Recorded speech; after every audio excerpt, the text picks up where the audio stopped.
What's up? I'm PeteyMac, Greg Ehrenberg. He's got the black muscle tee on, and we've got a big-time slate. More than 3 games today, Greg. Yeah, well, first of all, that's not really what this is. This is I got this from Costco. They came in a 3-pack. It's supposed to be, I'm very obsessed with these shirts. So it's supposed to be like temperature resistant or something like that, but it really does feel like I'm wearing nothing. And whether it's hot outside, cold inside, it kind of does maintain. So I like it a lot. And it's put the guns up. Put the guns up. It's from Costco. I like everything from Costco. It looks good, man. It looks good. Put the arms up a little bit. Show what you got. I mean, the black muscle tee helps you out. This is like when Tyler was showing Spags' groin the other day. Tyler denies all of that, but we know it happened. 15 game slate, so nobody cares how we're doing, I guess. And we'll just get right on into it. Big storylines on this slate. No Coors Field. The highest over-under is 10 at Fenway Park. No rain in the forecast as of now. And we do have some decent starting pitching, though maybe not the top end. No Garrett Coles, no Jacob deGroms on this night. Yeah, I mean, there's still definitely good starting pitching options, right? We have, why'd that tab just close? But anyway, Tyler Glasnow. And obviously the big debate a lot of people are going to be making is would they rather roster Tyler Glasnow? Would they rather roster Shane Bieber? Would they rather go somewhere else, go cheaper with their pitching? But yeah, lots of good options and 15 games to choose from. And you look at the top stack tool; it's pretty evenly distributed in terms of what will be the team that can bust out. But on a 30 teams playing on a night like tonight, you figure somebody is going to get going. And yes, thankfully not a 30 game slate. This would be a very long show. If you're not able to watch your favorite Awesemo shows on YouTube, almost all of our Awesemo YouTube shows are available through the Awesemo Podcast Network, which is great because then you can listen to it at your leisure. And if you submit a 5-star review with your Twitter handle or Awesemo username included, you'll be entered to win a free month of Awesemo Plus Platinum. We award one lucky winner every Friday, and your reviews are eligible to win for up to a year. This is the best chance out there to win a free month of Awesemo Plus, as you'll be competing against less people in this contest than any other giveaway we run. So make your 5-star review count. We've got a podcast for every sport available on every major platform. Head on over to awesemo.com/podcast to check out the latest. And if you are watching on YouTube, which you are, give us a like, subscribe, set the alerts so you know when we go live. We always appreciate that. And be sure to also check out the promo code for new Awesemo Plus members that we have for this show. Use promo code MLB Strategy Show at checkout to get 15% off your first week of Awesemo Plus Platinum. That's MLB Strategy Show, all caps, one word, for 15% off your first week of Awesemo Plus if you are a new member. So let's start with the Mets and the Orioles tonight. David Peterson's been one of those guys where there's been a little bit of boom and a lot of bust this year. Last time out, only retired one batter, gave up 5 runs against the Arizona Diamondbacks. So there is a chance for some runs here for this Baltimore Orioles lineup at Camden Yards. Yeah, well, at the very least, he should be rested, right? He didn't have to throw very many pitches in that game and really struggled. But I think you make a pretty good point about him being a little bit of a boom or bust option just because the strikeouts have been there this year. He's a 25.7% K rate, so striking out over a hitter per inning and, still relatively cheap. So there's reason to think that there's a little bit of upside from that angle. It's just, it's a slate where it's big enough where there's enough options to choose from. We have David Peterson project for about 1% ownership, 3% chance to be one of the top pitchers on the slate, one of the top 2 pitchers on the slate. No reason to consider him on Fanduel for sure on a single pitcher site. Even Draftkings, he's priced up to 7,800. Now, there were some other starts earlier in the year where we saw him in the low 7K range, or we saw him even in the 6K range. That to me was a more tenable price tag, but especially considering his underlying stats aren't particularly good this year. He has a 5.89 ERA, 5.79 expected ERA. I don't really think there's a reason to go to him. And then on the other side with Baltimore, I think is a pretty appealing value option. I think that there are some cheaper offenses that have upside that make sense to have in our player pool today just for the purpose of spending up for multiple starting pitchers. And if you stack the Orioles against David Peterson, we mentioned he got shelled his last time out. He's been a pretty high variance pitcher this year. We could reasonably fit Tyler Glasnow, Shane Bieber in the same lineup, maybe Bieber and Rodon, Bieber and Sonny Gray. So I think that there's reason to stack the Orioles just based on the prices here and the volatility of David Peterson. And last time we saw the Orioles, I think it was Sunday, they put up 18 runs against Cleveland. So, they are capable of having that kind of day. And as far as the Mets stack might be concerned, well, they got to go up against the Orioles' current ace in Bruce Zimmerman. So he's, that's kind of just where the Orioles are at this point with John Means now on the injured list. Yeah, and I mean the Orioles bullpen also not really great behind him. So that's half of them are in the rotation now, I think. So. Yeah, and then even so, they've had, Means the other day ended up exiting. I forget how many pitches he threw, but it wasn't very many. They had to rely on the bullpen pretty heavily. So, with that in mind, the bullpen's a little bit taxed right now. The thing with the Mets offense, though, is, they themselves are pretty banged up at the moment. So, the Mets do look about appropriately owned on this slate. We have them with 6.1% chance to be a top stack, 6.2% ownership share. But one of the issues I have with the Mets in particular is still the core batters, the guys who are actually decent, are really expensive. And I like paying up for some of the expensive starting pitchers today. So that's going to make the Mets more of a low priority team for me and somebody I'd rather be underweight to the field on. One guy that's been popping up a lot of late, and I didn't run any lineups before the show today, but Brian McCann at catcher. I mean, he was miserable the first 2 months of the year, but has caught fire in recent weeks. But I think the price tag has kind of gone up with it. Yeah, and Fanduel, there's usually not all that much reason to consider catchers just because we don't have to roster them. But then on DraftKings, James McCann priced all the way up to 5,100. That's a really steep price tag, and that's really the issue with the Mets here. As you look at the core hitters, Pete Alonso, Francisco Lindor, Dominic Smith, Jonathan VR, James McCann, all these guys are really expensive, and I think that makes it really hard to reasonably stack them. If we're going to pay up, there are better offenses to go to. Well, Philadelphia Phillies might be one of those offenses, at least on this night, going up against Drew Smyly. They're very popular early on here. Aaron Nola will be pitching for Philadelphia in this game. Again, this is at Citizens Bank Park. Over-under is sitting here at 9. What do you make of this matchup for the Phillies against Drew Smyly, who's allowed 14 home runs total this season and 5 homers over his last 3 starts?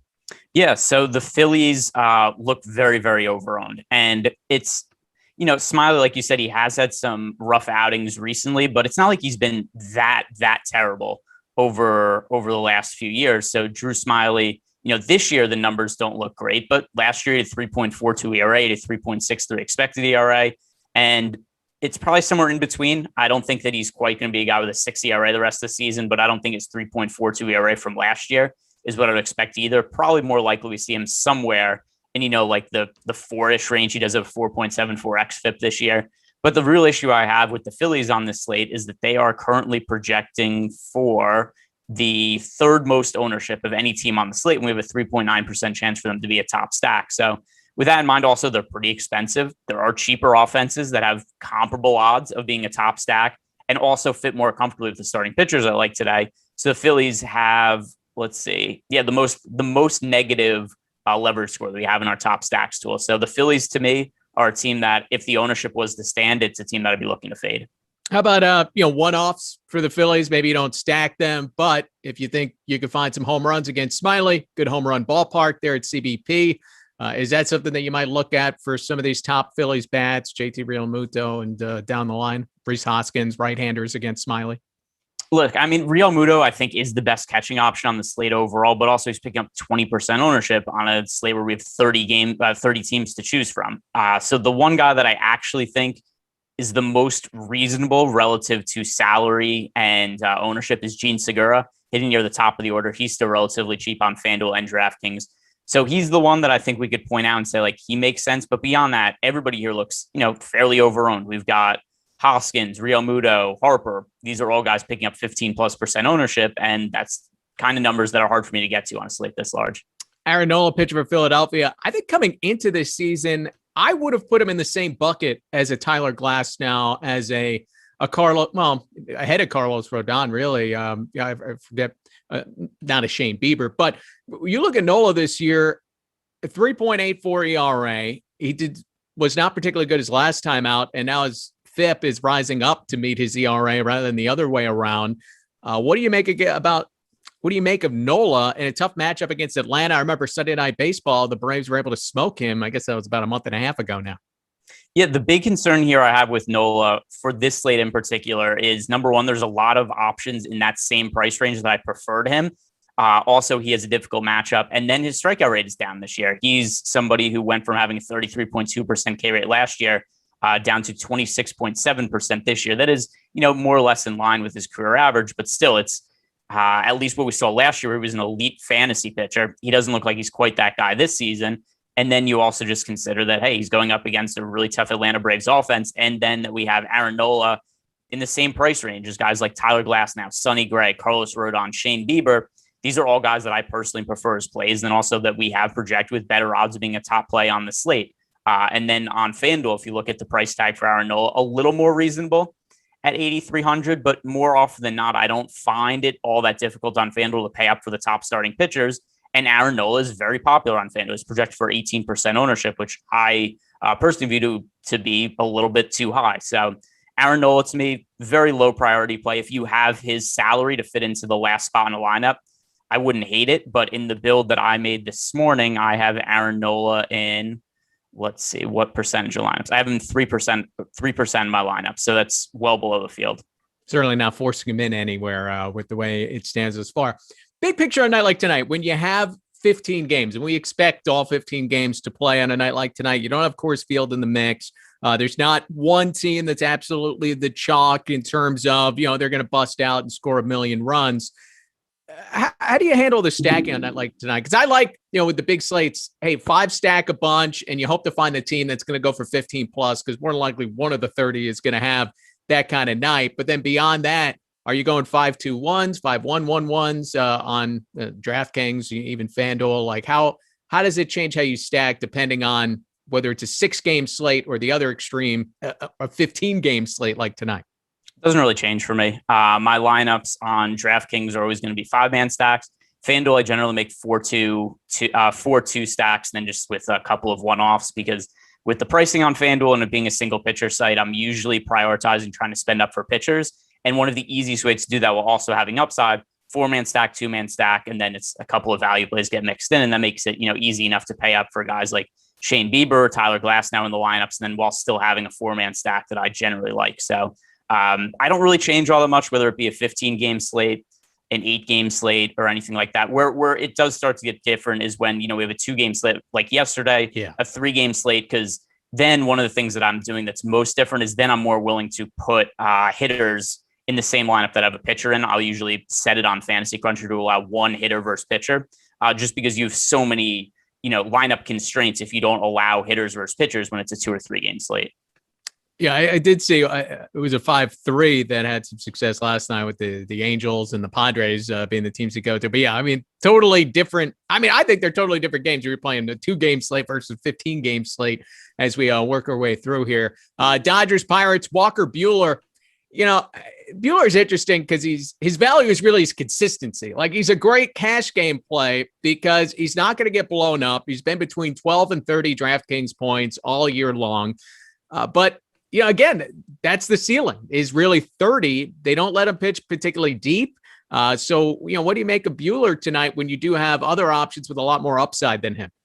Yeah. So overall, and this is something I talked about pretty at length with Spags in the show we did yesterday, I'm really concerned about all the Dodgers pitchers and their spin rate now that baseball is cracking down on pitchers using substances, because the Dodgers appear on the data to be the team that's been most successful at finding ways to increase pitcher spin rates, which presumably has been through the use of different, substances, whether it be rosin, whether it be pine tar, sunflower seed, sunscreen, some sort of combination. And just all of the Dodgers pitchers have seen such a big reduction in spin rate over the last week that it has to be a little bit of a concern. Then you also compound that with Walker Buehler's strikeout rate down to 25.7% this year, and all of the other strong pitching options on the slate. This was a smaller slate. I think I could reasonably get to Buehler, but he's 10,800 on FanDuel. On DraftKings, Buehler is priced at 9,800. And then also, like you mentioned before, they haven't always let him work all that deep into games. And for now, I'm taking a stance where I'm a little wary of playing any Dodgers pitcher when there's other comparable options and they're this expensive. I think that's worth a little sidebar conversation. Any other pitchers that you see on this slate that you are concerned because we can maybe expect the spin rate to drop a little bit? Yes and no. So not to the point where it's going to impact me playing anybody other than Walker Buehler, because there's also something that it's started. What are we now? Like 5 days into this? Yeah, we're still finding out. So, but it's based on the data. It seems like it's going to have a pretty significant impact. I don't know who it's going to impact individually. So a lot of it's just hunches, but just based on the pretty significant decreases in a lot of the Dodgers pitchers' spin rates, like Trevor Bauer the other day, his lowest spin rate that he had ever since he called out Astros pitchers for using substances that increase their spin rate. He said, hey, if I use that stuff, I could increase my spin rate by X%. All of a sudden, he starts throwing it the exact X% he said he could increase it to. And now all of a sudden, baseball cracks down. He's right back to where he was a couple of years ago. So to me, any Dodgers pitchers for now, I'm proceeding with caution. Other guys like Garrett Cole, who's not on the slate, he's a concern for me. Other guys, I'm just going to kind of monitor the data and see where it goes. Yeah, I do think this is going to be something to watch in the weeks ahead, days ahead. Certainly, so it'll be interesting. Garrett Cole comes up again. Trevor Bauer comes up again. Do you want to fade these guys in those situations? But we don't yet have the data as we're still making it through. Really, that first turn through the rotations, it's Major League Baseball really said they're going to start cracking down on this stuff. Now, the other side of this matchup between the Pirates and Dodgers, JT Brubaker. I mean, he seemed interesting the first few starts of the year. Really hasn't had much upside since. He has allowed 10 home runs this year. How do you like maybe the Dodgers stack? They're a tough ballpark to have a bunch of runs or homers. Yeah. So with the Dodgers today, one of the issues that I have with them, and this is something that holds true with some of the other offense I talked about, they're really expensive. And the Dodgers are always going to be expensive. And there are slates where I think it makes sense to pay up to be contrarian with the Dodgers, but they're picking up ownership today. We have them projected for over 4% ownership, which, relative to a slate of this size, that's, fairly significant. And then the other thing with the Dodgers is it's not like we have them with overwhelming odds to be a top stack. And just with a team that's this expensive, it doesn't fit into my ideal lineup build. Like I was saying before, I like paying up for pitching. I think there's a lot of good pitchers to pay up for. And there aren't that many good cheap options. There's a couple of guys, Andrew Heaney, Dinelson Lamet, who I think are, risky plays with some upside. But I'd rather try to get up to the stud pitchers. And it's kind of hard to do that with the Dodgers. Then Brubaker's not bad. He's been solid this year. Mm-hmm. And I don't think the Dodgers have all that much upside in this matchup. Next up, Rockies Marlins. You always got to consider going up against this Rockies offense. They're horrific. They're at a tough ballpark to score a lot of runs. The over-under, one of the lowest on the slate at just 7. Pablo Lopez gets the start from Miami as a sub-3 ERA, at least 12 DraftKings points in 10 of 12 starts. We're obviously not putting him in the glass now Bieber bucket, but how intriguing is Pablo Lopez on a night like tonight, considering the matchup? Not very. So, I mean, I like Pablo Lopez overall. One of the issues I have here, he's really popular. So Pablo Lopez right now picking up around 20% ownership on DraftKings. So we're talking about Pablo Lopez has, comparable ownership to Sonny Gray, Tyler Glasnow, Aaron Nola, twice as much ownership as Walker Buehler. So Pablo Lopez, if this was a smaller slate, then yes, he'd make it into the mix. But right now for me, I'm underweight to him. Let's see, relative to the field and the build I made this morning, I have Pablo Lopez in 9% of my lineups. So it's not an outright fade, except it's still, I have about half as much exposure to him as the field has in my current build. It's a great matchup against the Rockies, but Pablo Lopez, he's kind of more of a high floor than high ceiling guy. And I just think there's a lot of pitchers on the slate that have higher ceilings at comparable price points. So Pablo Lopez, 25% strikeout rate. The ball is going to be put in play against him a lot of ground balls. So certainly no interest in the Rockies, but Pablo Lopez, somebody who I am going to be underweight to the field on. The other end, it's Antonio Senzatella. And I was digging into his splits last night, and he has been a better pitcher at Coors Field than on the road by a lot. And not only this year, but last year as well. So he's made 8 starts at Coors this year as a sub-4 ERA, 3 starts on the road, 7+. And then last year was kind of the same story. He had an ERA of around 2 in Colorado, and then was above 4.5 on the road. So it's just one of those things. You don't think of Antonio Senzatella as a very good pitcher, but he's been fine at Coors Field, but then very hittable on the road. I'm not sure that really does enough to get you all over the Marlins on this day, though. No, that and the Marlins are pretty expensive.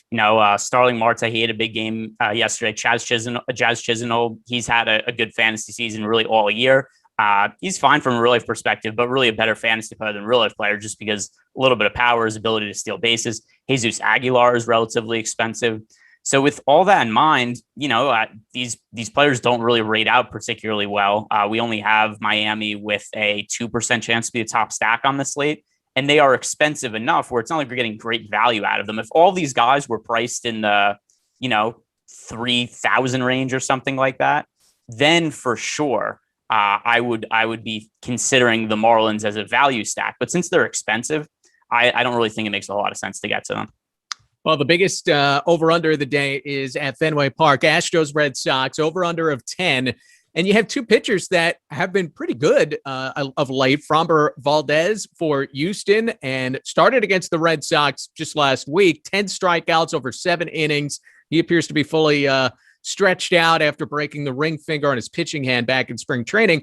And Martin Perez right now is the lowest ERA of his career, the highest strikeout rate of his career. His last outing also came against the Houston Astros, and he pitched well in that game, 7 2/3 innings, by far the longest he has gone. Why do you think the over-under is as high as it is? So the over-under, let's see, what is it at now? 10. It's pretty significant just because the offenses are so good. Then the wind's blowing out. So we have wind blowing out to right center field. Also, something that's a little bit of a concern, there is a little bit of rain in the forecast. I don't know that right now it's enough to be problematic to where I'd be changing anything, but it is at least something to keep our eye on and see that, maybe it is something where if the weather report gets a little bit worse, maybe it would be a game to take out of our player pool. But for now, I think the main reason that the over-under is so high is just because it's two really good offenses and, it's favorable hitting conditions. We've got warm weather and the wind blowing out. And I will say, I said at the top, there's no weather concerns tonight, but there are some weather concerns tonight that I did miss. So we'll mix that in as we go along. What do you make of Valdez? I mean, I would think if you're going to pick on the Dodgers for spin rate and stuff, the Astros have to be one of those teams you consider. And Valdez, his best pitch is his terrific curveball. Is that a consideration at all for his night? Because I think Valdez certainly has some upside. We saw it last time out. Yeah, I mean, Valdez for most of his career has been a fairly solid fantasy pitcher. Last year, 3.57 ERA, 3.79 expected ERA. This year, 1.64 ERA, 2.39 expected ERA. Obviously, he's only made 2 starts, thrown 11 innings in those starts. The one thing, there's a couple of things going for Valdez here, and obviously a couple of things working against him also, is the matchup and the weather, where if the wind's going to be blowing out, those are all concerns for Valdez. What's working in his favor, and by the way, single pitcher site Fanduel, I wouldn't consider him all that strongly. Valdez is, let's see, because he's priced all the way up to 10,000, even with no ownership. That's problematic to me. On DraftKings, though, Valdez, a little more reasonable price tag at 8,600, only projected for 0.5% ownership. So that's a number I'm overweight to the field on. It's an easy number to be overweight to when he's only 0.5% owned. But once again, you just look at the potential upside for strikeouts for Valdez. Also, the pitch counts, even though he's only made 2 starts this year, 72 pitches in his first start, over 100 pitches in the last start. So no concerns there. Just because he's so low owned and there is strikeout upside, I think he's a sensible contrarian play to have in, like 5% of your lineups, which would still have you 10x the field. How about, just going up against the same team for a second straight start? I generally don't like that. Probably isn't something that ultimately factors into how I make a lineup. Is it a consideration for you? Because again, that's a situation for both Perez and Valdez. These offenses just saw these guys, 5 days ago, 6 days ago? No, it's not something I really consider. I'm just going to be looking at the projection, the ownership, and whether it's a number I ultimately want to be over or underweight to the field on. But it's really just if Valdez's ownership projection was to come up, then it would be somebody I would be off of. But when he's projected for less than 1% ownership and we don't have the pitch count concerns and there's also the strikeout upside there, he's somebody worth having in more than 0.5% of lineups. And we're constantly talking about the ownership projections. They're so vital to putting together lineups that can make you some money. It's one of the key Awesemo Plus tools. And to get access to those tools, the content, not just baseball, but every DFS sport out there, check it out. An Awesemo Plus weekly pass is just $29.95. This gives you full access to all the premium content and tools at awesemo.com, including the player projections, ownership projections, a premium Slack channel, lineup builder, and much more. And if you're only looking to play MLB DFS, You can sign up now for our Awesemo Plus MLB weekly package for only $15.95. Stop guessing, start winning. Join Awesemo Plus today. And if you want to sample some of it, MLB player projections are free at Awesemo.com today, as are the NBA player projections and PGA rankings as well. Brewers, Reds, Adrian Hauser. I guess this is like the worst starter for the Brewers, and he still has an ERA sitting there under 4. And Sonny Gray goes for Cincinnati. Kind of disappointing so far this season. What do you make of this matchup in Cincinnati? Yeah, so in the early going, I actually have quite a bit of exposure to Sonny Gray. Even though the Brewers offense is starting to get a little bit healthier, this is an offense that is not good against right-handed pitching, and they strike out a ton. And Sonny Gray, I mean, his numbers this year aren't bad. He's a 3.64 ERA, 3.64 expected ERA. He's had a lot of starts where he's gotten pulled a little bit early, and that's limited some of his fantasy upside. We're talking about him going up against one of the teams that strikes out a ton against right. He's one of the worst offense in baseball against right-handed pitching. And Sonny Gray is a 29.4% K rate. So to me, Sonny Gray is one of the best overall SP2 options on Draftkings. Also, it's not too hard to fit him with Shane Bieber, Carlos Rodon, or Tyler Glasnow and still get to one of the cheaper offenses pairing those guys together. So Sonny Gray, the 17% projected ownership, that is a number I want to be overweight to the field on Draftkings. And then on Fanduel, only project for 8% ownership at an 8,000 price tag. I think if you want to go cheaper at starting pitching, I think that Sonny Gray is the way to go. And I think he's a good pivot off of Aaron Nola, because Aaron Nola is right now projecting for about 3x the ownership of Sonny Gray at 8,300 on FanDuel, compared to Sonny Gray 8,000, who I actually think is a better pitching option, also cheaper and less ownership. How about, this red stack today? Jesse Winker coming off his 3-homer game. All the Cincinnati fans are talking about MVP for Jesse Winker, which probably wasn't one of the favorites coming into the season. And Nick Castellanos has had a big year for them as well. And they get Adrian Hauser. His FIP is a run higher than his ERA right now. He's given up 1.5 homers per 9 innings. So there is some upside potential here in a bandbox ballpark in Cincinnati. I don't really like to make a habit of targeting the Brewers starting pitcher. Obviously, if you had to target one of them, Hauser makes a lot more sense than targeting any of the other Brewers starting pitchers. But still, Hauser's been fairly decent this year. He also has a really high ground ball rate, so there's not a lot of balls that are hitting the air against him. Really limits the ability to get home runs off of them. And the other thing to consider, too, the Brewers bullpen behind him, it's ridiculously good. The Brewers have one of the best bullpens in baseball. So even if you get past some of the strong starting pitching that Milwaukee has, it's not like you're finding a really favorable matchup after you get past them. So it's very rare that I'm going heavy with a stack against the Brewers, and today's not going to be any different.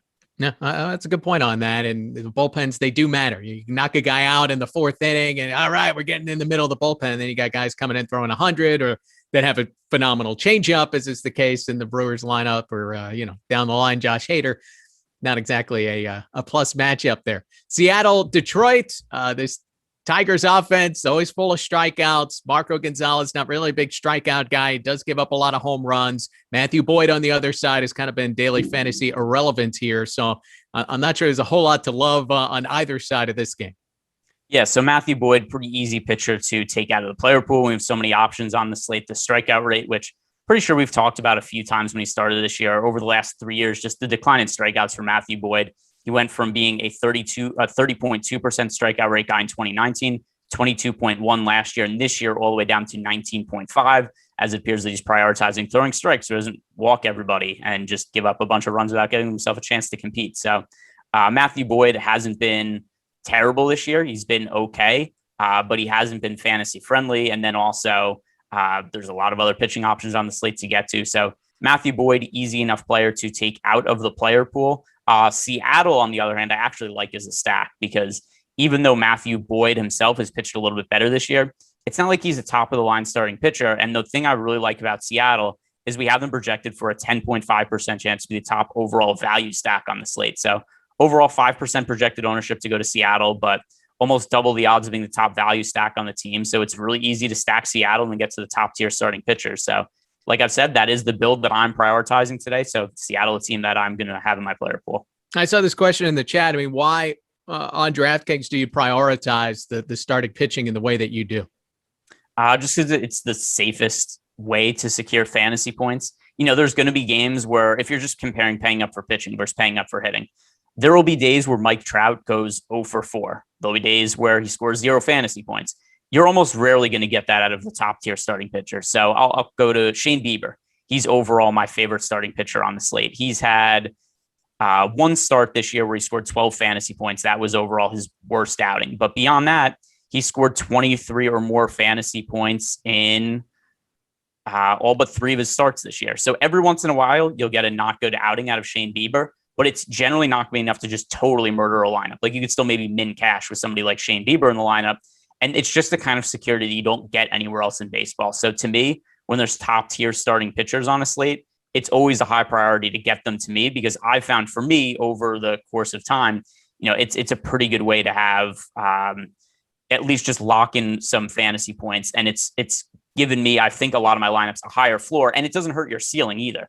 Because how many times do we see, a Shane Bieber go out and break a slate with a really high ceiling game? It happens fairly frequently, much more frequently when they have bad games. Whereas the offensive hitters, there's going to be days where a Jesse Winker has 3 homers. There's going to be a day where, some just random guy who's starting in his min price hits a home run. Jonathan Scope. Yeah, exactly. Somebody who's just a value play hits a home run. But how often are there going to be slates where I'll just pull up a random cheap pitcher, Marco Gonzalez today?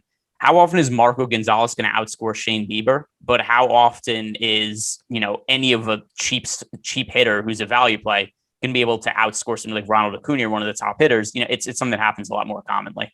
No, I think, we talk about it a lot. Well, you have a high floor, but in tournament play, high floor isn't all that valuable, but you still do have that ceiling with these guys if they can go out, throw 8 innings with 14 strikeouts. And we do see it happen, especially this year when the strikeouts have been as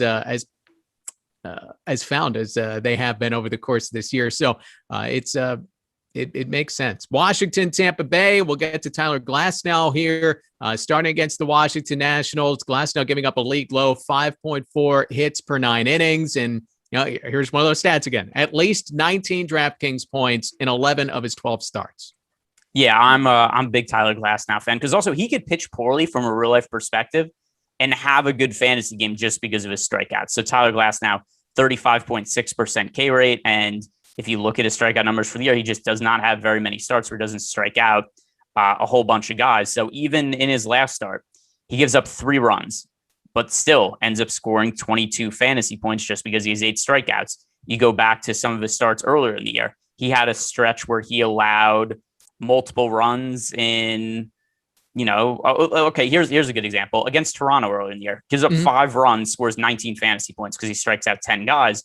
So just because the strikeouts are so high, it really secures a floor for Tyler Glasnow. And then also there's the upside as well. So the question here, though, becomes with Tyler Glasnow, because I think everybody would say, like, hey, if I could roster Tyler Glasnow, I would. It's just, how does he compare to the other options on the slate? Personally, I'd rather pay up for Shane Bieber at comparable ownership, or I'd rather go to Carlos Rodon, who has a similar projection, but much less projected ownership. So the difference is Shane Bieber, we've projected for 4.5 more fantasy points today, whereas Tyler Glasnow and Carlos Rodon, almost an identical projection, but Rodon is projected for 1/3 of the ownership. Yeah, I thought it was interesting that Glasnow, according to the top pitchers tool, he is 4th most likely to be one of the top 2 pitchers on DraftKings. That is not normally the case for someone of his ability. Is there something about this matchup against Washington that is problematic? Yeah, they have a really good offense. I mean, that's really what is, particularly at the top, right? Where they've got Trey Turner, they've got Juan Soto. They don't strike out all that often. And then it's also where there's just other really good pitching options on the slate. So that's just going to take down his overall odds of being a top pitcher when we have Shane Bieber, Carlos Rodon, Sonny Gray, Aaron Nola. There's so many names on the slate that it's not super duper likely that Glasnow ends up being one of the top pitchers. And there's just other guys that rate out slightly better than him.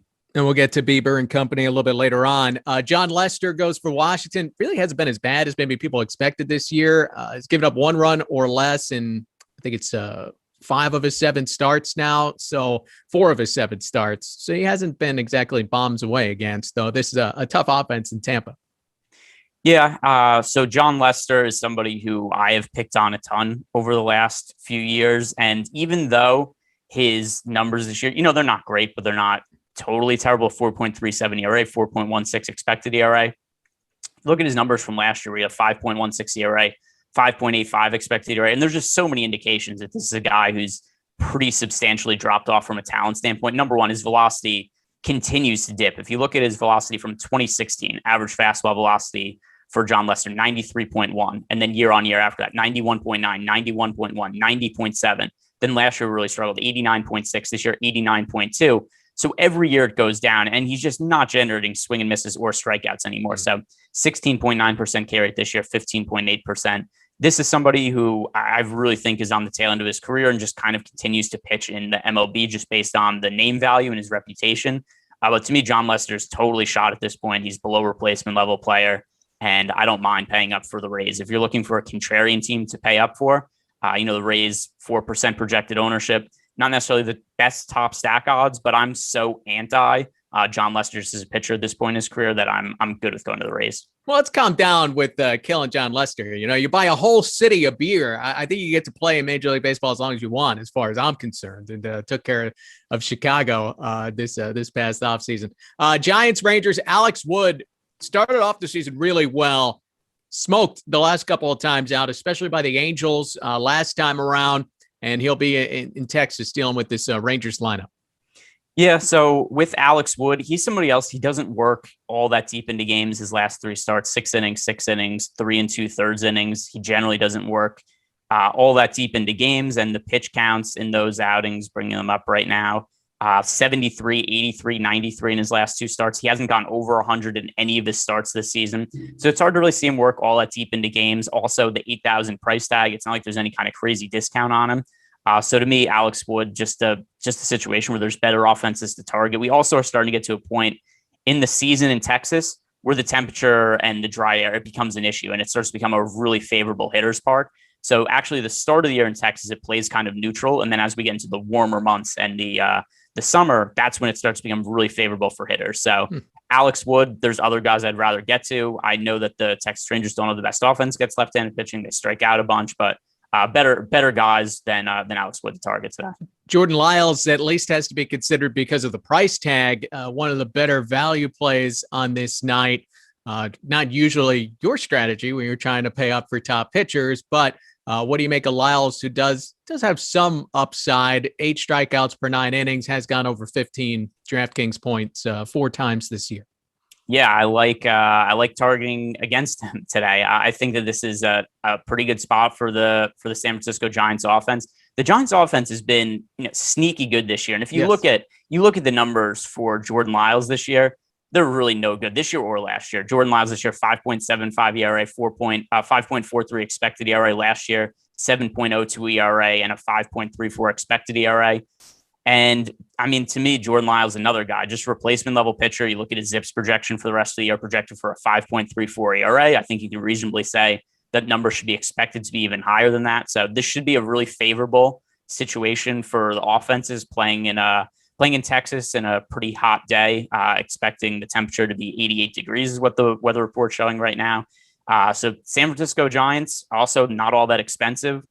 We have them as one of the most under-owned teams on the slate right now in our top stacks tool. So the Giants, a pretty high priority for me, and they are cheap enough where we could really stack up them with a lot of the starting pitchers we like. So Brandon Crawford, 3,800, Alex Dickerson, 4,000. The only guy in this entire offense who's priced over 4,000 today on DraftKings is Buster Posey at catcher. Every single other player is 4K and below. Wow. And if you can get a slugger like Brandon Crawford for under 4,000, I mean, look, it's just the way it's gone this year. He's already, what was he at 12 homers, something? He might be higher than that at this point, but he's been good. Yeah, he really has. Let's talk about our sponsor, PrizePicks, who's offering the simplest fantasy game on the market. You don't have to worry about sharks, lineup optimizers, mass multi-entry. You simply pick 2, 3, 4, or 5 players available on the board to go over or under their projected score. Correctly selecting a 5-player lineup can net you up to 10 times the entry fee. From the NFL, NBA, esports, PrizePicks has it. You could combine your picks across all sports available. So you want to play some basketball and some baseball, mix in some hockey, knock yourself out. You could download the mobile app in the App Store or on Google Play today and make your first deposit to receive an instant deposit match of up to $100 when you use promo code Awesemo. Again, promo code Awesemo. This is PrizePicks, simplified daily fantasy with PrizePicks today. And I saw this question in the chat. Tyler Glasnow, over under 7.5 strikeouts on this night.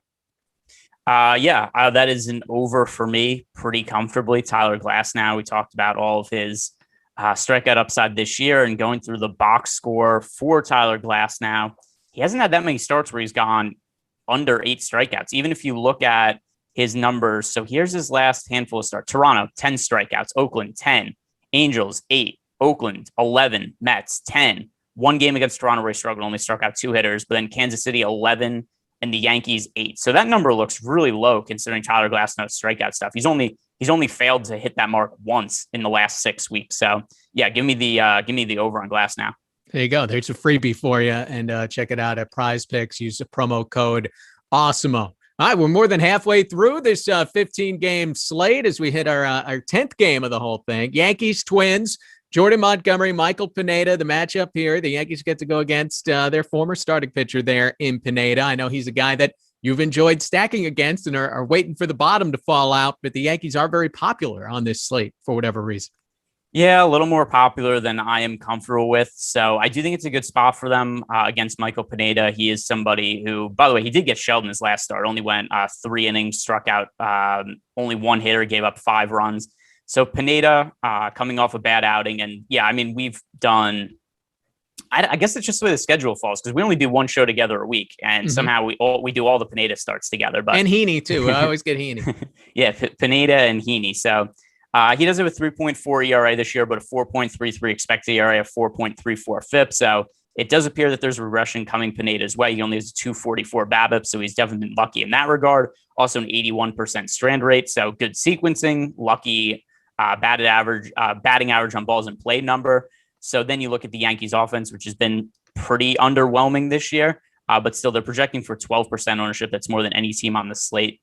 I want to have some exposure to the Yankees just because I think this is such a good spot for them, but the field is on them in such a heavy way that I can't be over the field. So in the build I made this morning, I had 6% Yankee stacks, which is where I would wind up on them given the current numbers here. So that would have me about half the field on them. It's just a spot where it's 12.5% projected ownership on a slate with 30 teams. That's a little rich for a team that, even though it's a good spot, it's not like they're far and above the best team on the slate. It's just one of the teams in the mix. We have them with a 7% chance to be the top stack of the day, and that's on the upper tier, but not something that warrants 12.5% projected ownership. Well, I think the idea for you, right, of targeting Michael Pineda is that not many others would be targeting him. But when it's a night like tonight, and everybody seems to be targeting him, it doesn't pay off the same way. Yeah. And then even let me look at some of the prices for the Yankees just so I have it in front of me. They're cheap. And I mean, the reason they're cheap is because they haven't been, that good this year. Mm-mm. So the best value hitter here is Giancarlo Stanton on DraftKings and Fanduel, much cheaper than we normally see from him. Aaron Judge is still, relatively expensive. But other than that, we've got 4K and below prices on DraftKings on Stanton. LeMahieu, he's been fairly miserable this year. Gio Urshela, Clint Frazier, Gary Sanchez. So Judge is the only guy who's expensive. If you had to take one guy as a one-off, it would be Giancarlo Stanton just for the power upside. Although keep in mind, he's going to be very popular. Yeah, he's been terrible over the last couple of weeks. So he's a streaky hitter. Did have Sunday and Monday off. The Yankees trying to reset him a little bit, keep him healthy, all those things, even though all he does is hit at this point. So there you go. But Jordan Montgomery going up against his Twins offense, their potential runs there. Yeah. So, I mean, still though, Jordan Montgomery, he's solid enough where I don't really want to make a habit of going too hard against him. And also, him as himself, certainly not a starting pitching option. And then the Twins, one thing we see with the Twins a lot is even if they aren't projecting for a ton of ownership, I do find that by the time we get to lock against left-handed pitching, they almost always end up being popular. If these numbers actually end up holding, Nelson Cruz, 3% projected ownership, that would be a good pay-up option to be contrarian. Josh Donaldson, Miguel Sano actually right now is the guy who having the most of my lineups, only 3,800 on DraftKings. He has only first base eligibility, but once again, project for low ownership, power upside of 3,800. And Miguel Sano, he's homered twice in the last 3 games, so he's not a bad one-off. Nelson Cruz at his ownership isn't a bad one-off. I just don't buy that the Twins are going to be this slow owned by the time we get to lock. Next up, I think a really fantasy relevant game. I always love playing the Blue Jays offense, and the White Sox offense always fun to play as well. And then you have two pretty good pitchers here in Robbie Ray, who has strikeout upside and has been popular over the course of the last few weeks. And then Carlos Rodon, a sub-2 ERA, one of the better pitchers on this entire slate. It's a fun matchup where you have strikeouts and home runs on both sides of this thing. Yeah, Carlos Rodon is one of my favorite GPP plays on the slate relative to what his ownership is right now. We have him projected for just 11% ownership on Draftkings. On Fanduel, Rodon only projected for 2% ownership.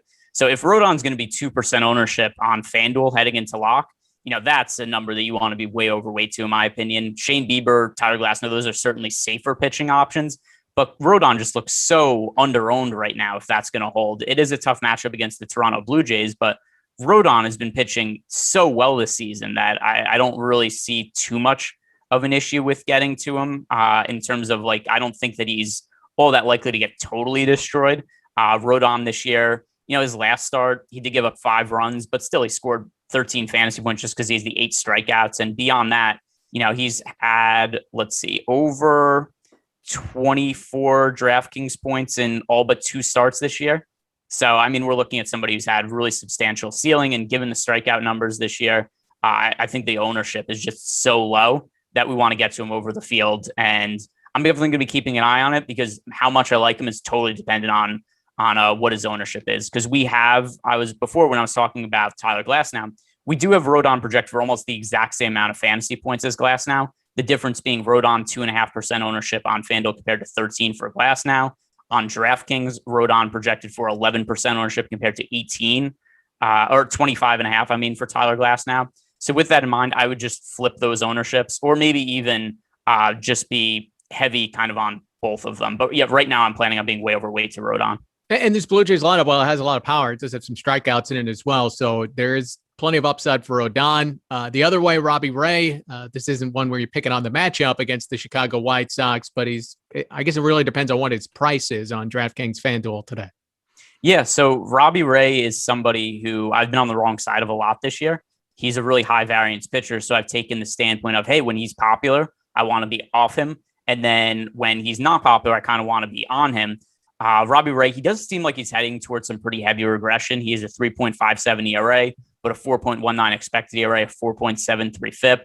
The strikeouts, solid again, 29% K rate this year. I just worry a little bit about all the other options. And is he really all that likely to outscore Tyler Glasnow, Sonny Gray, Carlos Rodon, Shane Bieber? To me, I personally think that's no. But we do have him projected for almost no ownership right now. Cash games, I wouldn't even consider them. If you're playing 150 lineups, I think 5% Robbie Ray is okay. But there's other guys I prefer. Shane Bieber being one of those as he goes up against the St. Louis Cardinals. His ERA is over 3 this year, so he hasn't been quite as dominant as last year, at least by that particular stat. How do you like Bieber against a Cardinals offense that has some big bats in the middle, but then a lot of outs at the bottom?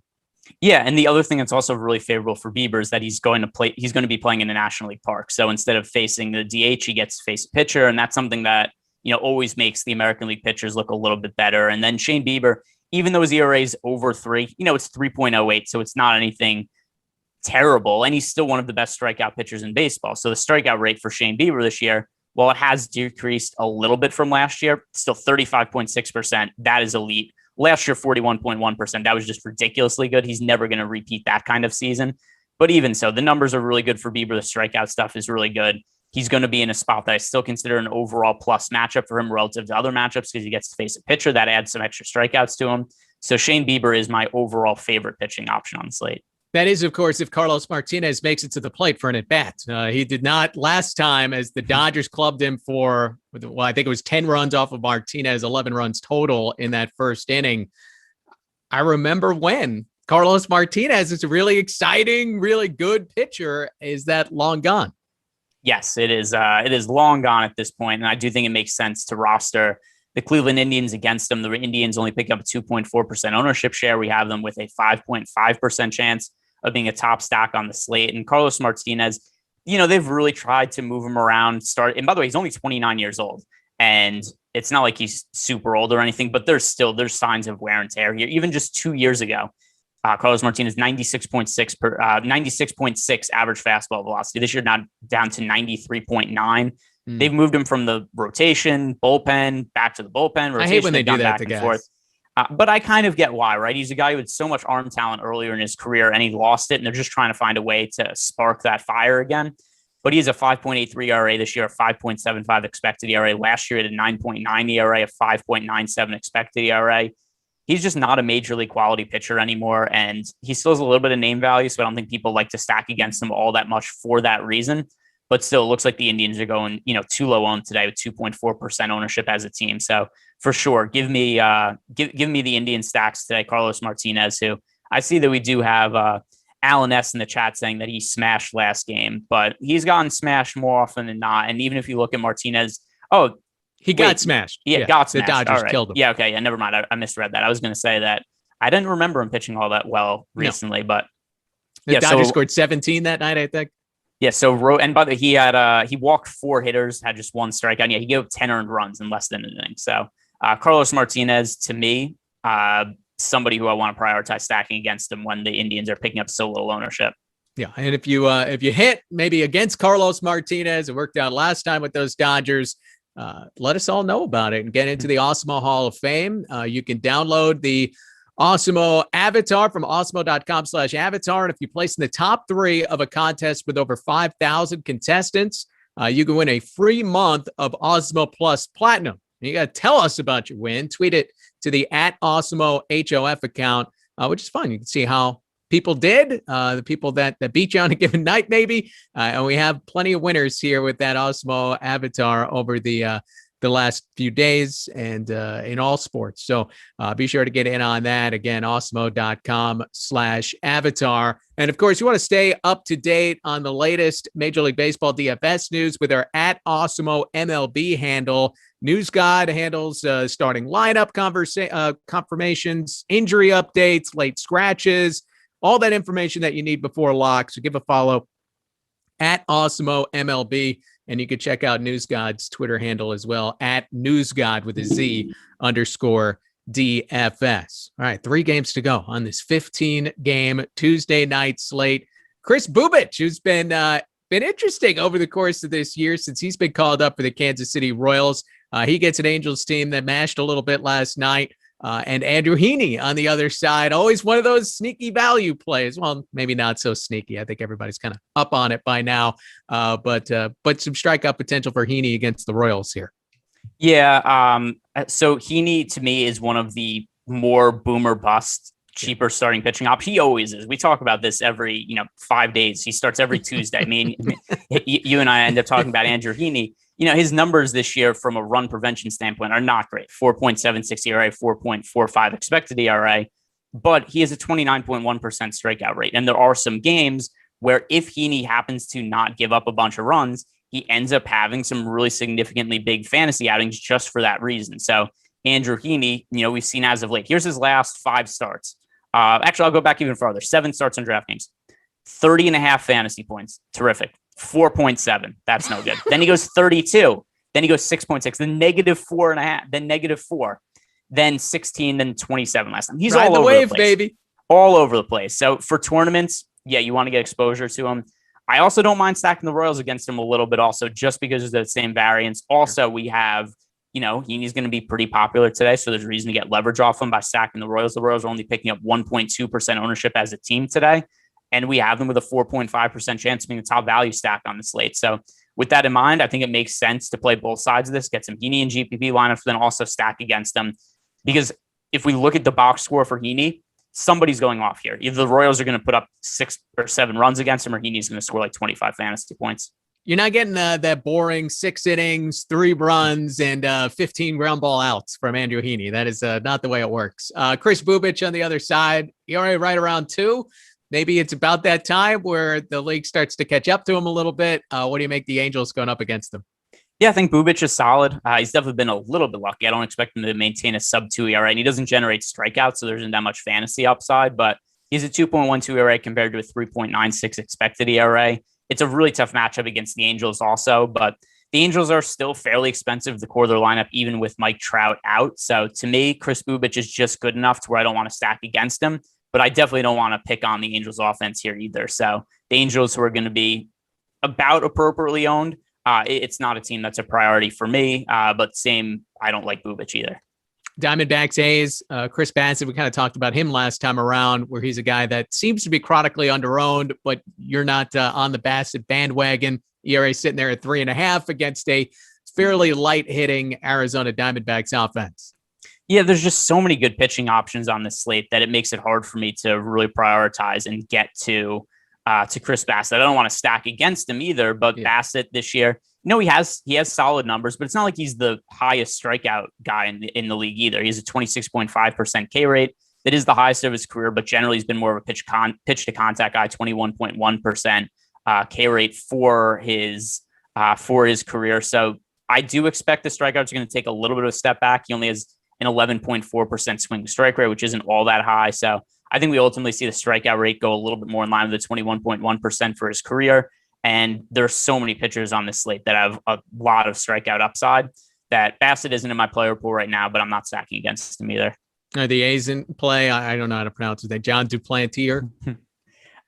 So the A's, I think the A's have to be in play. The A's are overall one of the teams with top chance of being a value stock on the slate, right around 7% compared to a 4.2% ownership share. The build that I made this morning, even lineups that are not A's stacks, I got to a bunch of Oakland players as one-off. So some of the individual plays that I got to at a pretty high clip. Mitch Moreland as a value play, only 2,700 on DraftKings, 5% projected ownership. I ended up coming in way over that number. Seth Brown at 3,100. We have Sean Murphy as a catching option at 4,200. That's a number that I think makes a whole lot of sense, especially because he's projected for less than 1% ownership. So all things considered, actually, it looks like I'm the most overweight to Oakland compared to any other team on the slate. I will say careful with Brown because once the pitching changes hands, he's out. So that has been the way that Oakland has handled him over the course of this year. And then the Cubs, Padres, Dinelson Lamet, maybe get to 5 innings tonight. He hit 4 last time out at Wrigley Field. So, yeah, maybe a chance for his, well, I guess he does have a win in relief this year, but his first win as a starter. Yeah, so this is going to depend on the news because the last 3 outings for Lamet, 41 pitches, 64 pitches, 72 pitches. If he's uninhibited and we find out no pitch count, or maybe he's allowed to throw 90 or something, then he starts to look like a really good pitcher at this kind of price tag because we know about his strikeout upside. And when he's on, he is overall one of the better pitchers in baseball. I remember last year, actually, I think he had like the 3rd best betting odds to win the National League Cy Young or something like that. This is just going to depend on the reports and ultimately how deep he's allowed to pitch into games. Because if he's close to full go, he's too cheap and a really good value option. But if they're going to continue to limit him to around 70 pitches against a pretty difficult Cubs offense, then it's really hard for me to get to Lamet. So I need a little bit more information here. And then depending on what the pitch count looks like is whether I want to get to Lamet or not. I would guess let's say it's 80 pitches tonight because he went 72 last time. That was a little bit of a jump. I mean, 80 pitches should be able to get you through 5 if you're going. And then 5 innings, 7, 8 strikeouts would be in play for Lamet? Yeah, that would make him a low priority play for me. Maybe somebody to get to around 10% or something like that. But yeah, I think there's a lot of wiggle room there, and we'll see as we get later in the day. Still a lot of hours to go until lock. Yes, so that'll be something to keep an eye on. On the other end, Zach Davies against a Padres offense that obviously always has a little bit of upside. Yeah, that is to say the least. One of the issues that I have here with the Padres, though, we do have them negatively leveraged, and they're really expensive. So this is a team that, once again, it's a little hard to fit in with my preferred pitching options. And the Padres, Zach Davies himself is not, a particularly good starting pitcher, but he's a ground ball pitcher, pitches to contact, does a fairly good enough job of limiting the amount of, let me see, I could have misspoken. How many home runs is he allowed this year? Pulling up his data. Let's see. Yeah, I mean, 7.1% home run to fly ball rate, and he does have a 47% ground ball rate this year. So Zach Davies generating a lot of ground balls, and even the ones that are hitting the air against him are generally not leading to home runs. So I don't see all that much upside in targeting against them. And then also we have a lot of expensive bats in the Padres order. One guy that is actually a little bit too cheap is Manny Machado, is only 4,100, but we've got Tommy Pham. He's gotten to be pretty expensive now. Eric Hosmer is expensive. Fernando Tatis is expensive. So the one one-off that makes sense here is Machado. Not as cheap as AJ Pollock, 2,100 on Sunday, which was kind of bizarre. But yeah, a couple of things to keep an eye on. And there you go. We hit on all 30 major league teams across the league, did it in an hour, big slate on this Tuesday night. As you know, give us a like, subscribe, helps us out, keeps us going here, and it keeps you in knowledge for when our shows launch, DFS offers, giveaways, and much more going on at Awesemo. So definitely subscribe, hit that notification button, and you get the alerts as to when we go live. Still to come on the Awesemo channel, you got the PGA Strategy Show an hour from now. MLB Deeper Dive is at 3 Eastern today, and the tip-off coming up at 4:30. Our thanks to PrizePicks for sponsoring the Strategy Show here. For Greg, our producer Tyler, I'm PeteyMac. Happy stacking.